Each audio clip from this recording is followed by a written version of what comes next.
What is going on, guys? Welcome back to the channel once again and hope you guys enjoyed that solo.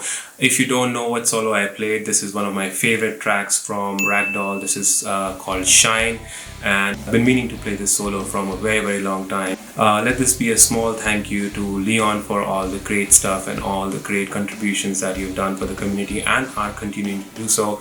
So what we're going to do is try and break down this solo. It's an epic solo and it's got a very nice tone behind it, and I really love the overall feel of the song. I wish I could play the whole song, but my guitar is on standard tuning.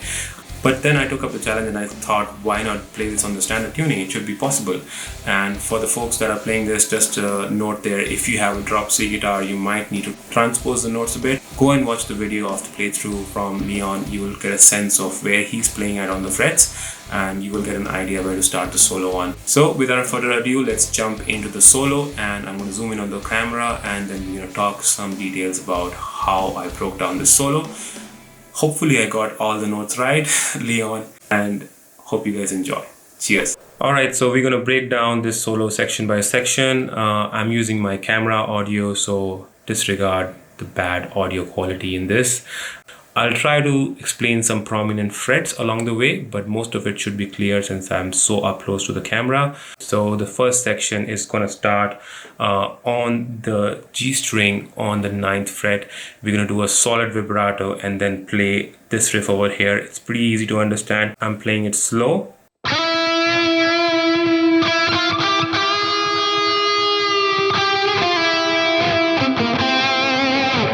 Couple of things to note here: the vibrato and the bend back and the release onto the same fret. So what I'm playing is 9, 10, 12. The main action is happening over there on the G string, and then bending up on the 12 and releasing back, and then doing a couple of pull-ups between 13, 12, 9 and 10 again. So it's sounding something like this.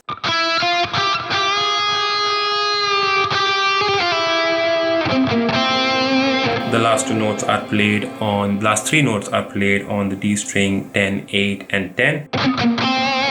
Make sure you palm mute there, and a solid vibrato on the 10th fret. So after that we go into section 2, which is, I think it's the same thing played twice, but the second time we play something different. It's going to be starting on the B string, which is the 2nd string on the 8th fret. We're going to play this lick. I'm going to play it slow so that you can see it clearly.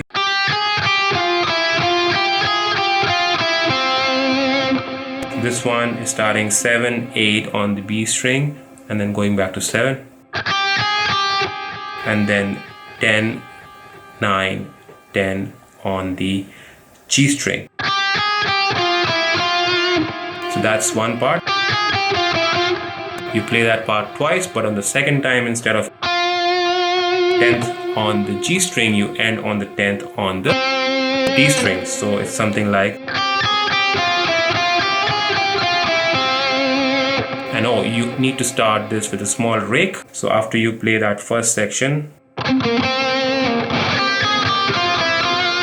it's going to be sounding better if you can do that rake. I think Leon does a smaller rake, probably 2 strings, but I like to go all the way. So suit your style. Alright, that's section 2. The third section is slightly tricky. It's got this sort of fingering. We're going to start on the 7th fret on the D string, bend it up or bend it down, whichever way you like it, semitone or a half note, and then go on to release it back to that same fret again, and then do something on the D string as well. So something like this. So that's the first part of that section. Bend down, release on the 7th fret on the G string, and then I think it's 8 and 6 on the D string. So after that we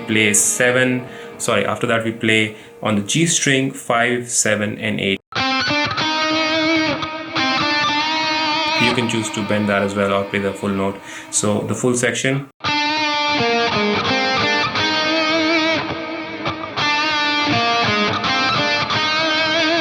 Vibrato in the end. It's a little tricky in terms of fingering, but you'll get it with practice. So again, play it slow.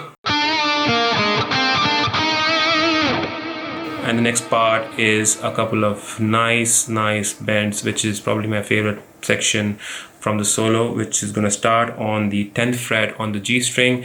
We're going to bend it up a little bit and then do sort of a blues lick.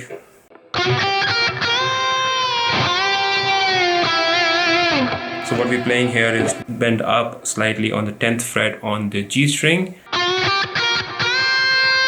So bend up on the G string and then play 8 and 11 on the B string.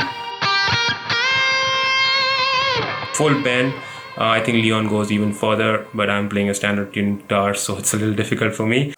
So, and then after that bend, we don't release it, but we immediately go on to the 10th fret back on the G string, full bend again, bit of a rake there as well. So then we release that and come back to the 9th on the G string and do a solid vibrato there. So the full section. I think I went a little off there, but that's okay.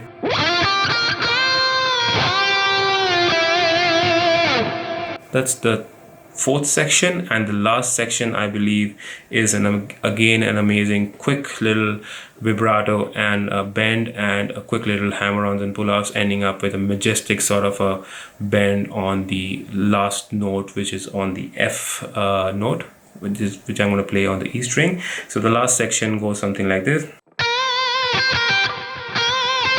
So play that part carefully. So it's a bend on the 11th fret on the B string, good vibrato, and then on the E string start from the 8th fret and then play that and quickly jump on to the 11th fret on the B string again, then hammer off to the 8th fret on the B string again, and then end it with a majestic bend on the F note I played on the E string, which is a full bend, but it's a slow bend, not a quick one. You gotta bend it slow with feel, as they say. So the full section.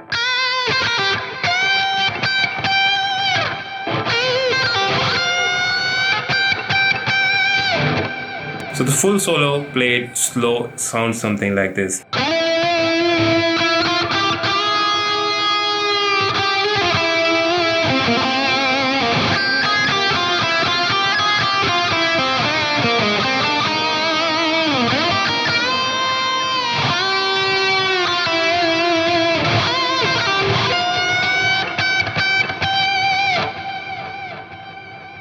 That's it, folks. That's the solo. I really love the solo. Make sure you go and check out the actual playthrough and the song from Ragdoll. It's there on iTunes. It's there on every possible digital platform. Oh, and one more thing. This is my interpretation of the solo, and I could be very well wrong, and I could be playing all the notes wrong or some of them wrong. So Leon, please be forgiving and hope you guys don't pick on my mistakes during the solo. Cheers and have fun, and I'll see you guys soon in the next video. Bye bye.